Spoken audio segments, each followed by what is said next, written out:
Tenho 16 anos e... Bem, você vai entender tudo assim que ouvir minha história. Estou estudando em um colégio chamado Academia, um internato prestigiado que só é para meninos. A história que eu gostaria de contar começou quando um novato entrou na nossa turma. Na época eu não tinha nenhum colega de quarto e o colocaram para dormir junto comigo, para meu desgosto. Mas esse calouro, o Mikael, mostrou ser um vizinho perfeito. Ele tinha um comportamento discreto e era muito organizado. Na verdade, era até legal. Fazia tudo bem feito e na hora certa. Mas quando ele começou a se comunicar com os outros meninos, eu tive uma surpresa desagradável.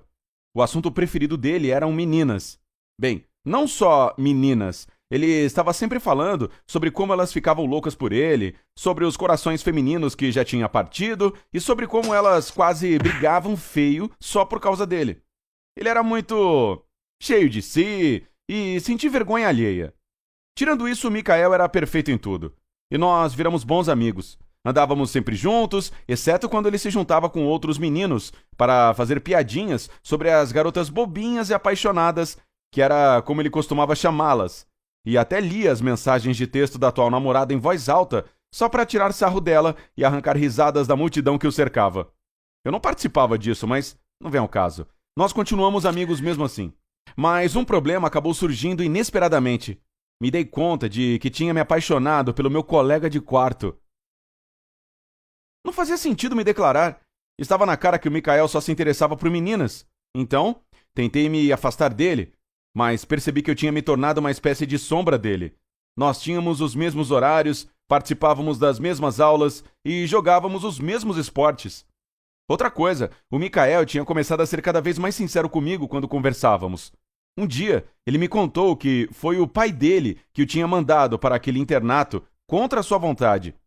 Ele reclamava dos problemas que tinha com a namorada de um jeito muito diferente, sem se gabar, como fazia em frente aos outros caras. Teve uma vez que ele até confessou que morria de saudades do cachorro dele. Foi difícil para mim. Eu fingia ser um bom amigo, mas tinha a sensação de ser solitário por sentir algo a mais pelo Mikael e ficava oprimido. Uma noite, ele recebeu uma mensagem da namorada, onde ela dizia que estava tudo acabado entre eles. E eu só queria consolá-lo. Eu disse, tá tudo bem, Mick. Eu ainda te amo, cara. É uma pena você não gostar de meninos. Olha só, eu não sou um idiota, tá? Eu realmente estava brincando. E esperava que ele dissesse algo tipo, ah, sim, beleza. Que pena, né? Mas o Mikael ficou furioso. Ele ficou vermelho e gritou que eu jamais deveria me atrever a falar para ele uma coisa tão repugnante daquelas. Talvez por eu ter ficado calado por tanto tempo, mas aí gritei de volta. A gente não pode nem brincar com você, hein? Depois disso, eu saí batendo a porta. Quando voltei, o Mikael já estava dormindo, e eu virei para um lado e para o outro na cama a noite inteira. Me arrependo da minha confissão desnecessária e torcendo para que o Mikael simplesmente esquecesse daquilo. Nós não tínhamos nenhuma aula no dia seguinte, então acordei mais tarde do que de costume. O Mikael já tinha saído.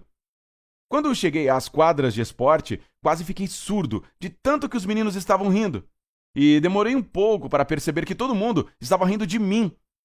O Mikael estava lá na frente, no meio do palco, e estava falando na maior altura, dizendo que antes ele mal conseguia suportar o assédio das garotas, com aquele jeito choramingão delas, e que agora até os gays estavam loucos por ele. Todos os olhares se viraram para mim, e os garotos não paravam de rir. Aí eu simplesmente me virei e fui embora, totalmente em choque. Os dias se passaram, mas as piadas sobre o meu amor pelo Mikael não pararam. Mas só quando tinha alguém por perto. Ele voltava para o nosso quarto só para dormir e ficava totalmente calado. Eu não soube o que fazer. Sair do colégio era estúpido e eu não queria reclamar com a diretora. Afinal, era só uma brincadeira, só palavras. E essas palavras não me atormentavam tanto quanto o pensamento do que havia de errado com o Mikael. Por que ele era tão cruel? Algo semelhante a uma resposta veio até mim inesperadamente. Eu estava andando sozinho pelo campus quando um cara de outra turma me chamou. Nós estávamos sozinhos, mas ele estava sussurrando e olhando em volta e me contou que odiava o Mikael havia muito tempo.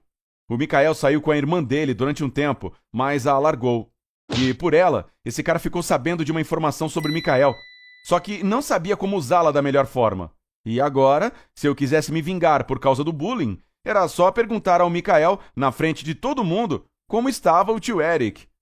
Eu realmente não queria usar aquela informação, principalmente porque eu não sabia exatamente o que aquelas palavras queriam dizer. Mas quando o Mikael começou seu showzinho de novo, em tom zombador, me implorando para parar de importuná-lo com minhas confissões apaixonadas, eu simplesmente disse: beleza, então vamos fazer outra coisa, para variar. Que tal ligar para seu tio Eric e perguntar se ele sente saudade de você? Eu não esperava um resultado tão imediato através daquelas simples palavras.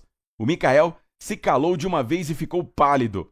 Os outros caras acabaram percebendo e começaram a perguntar, dando risada, o que havia de errado com o Mikael. Bem, amigos, é que estou enjoado da voz meiga dele, resmungou e foi embora rapidinho. Quando voltei para o meu quarto mais tarde, o Mikael voou na minha direção. Ele me colocou contra a parede com cara de bravo e perguntou quem tinha me contado sobre o tio Eric e o que exatamente essa pessoa tinha dito.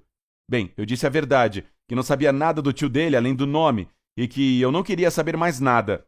Mas se ele não parasse com aquelas piadinhas idiotas, eu o lembraria sobre o tio dele toda vez que as ouvisse.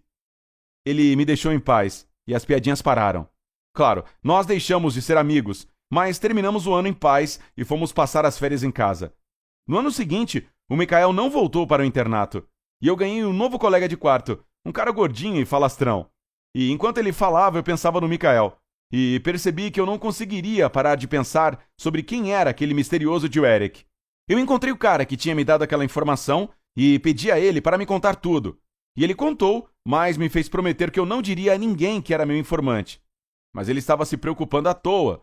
Aquilo importava só para mim e para o Mikael. Então, quando o Mikael era pequeno, ele e seu tio Eric, o irmão solteiro e sem filhos da mãe dele, eram bem próximos.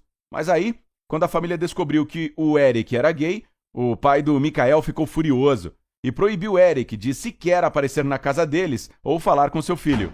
O Mikael tentou conversar com seu pai e convencê-lo de que o tio Eric era legal.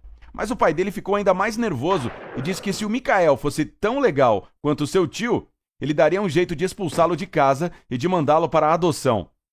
O cara ainda acrescentou, dando risada, pelo pouco que conhecia ele, que o Mikael sempre tinha sido obcecado com a ideia de ser um verdadeiro macho e que ele era histericamente homofóbico. Então, eu finalmente soube do grande mistério do Mikael, mas não senti nada além de tristeza. O que você acha?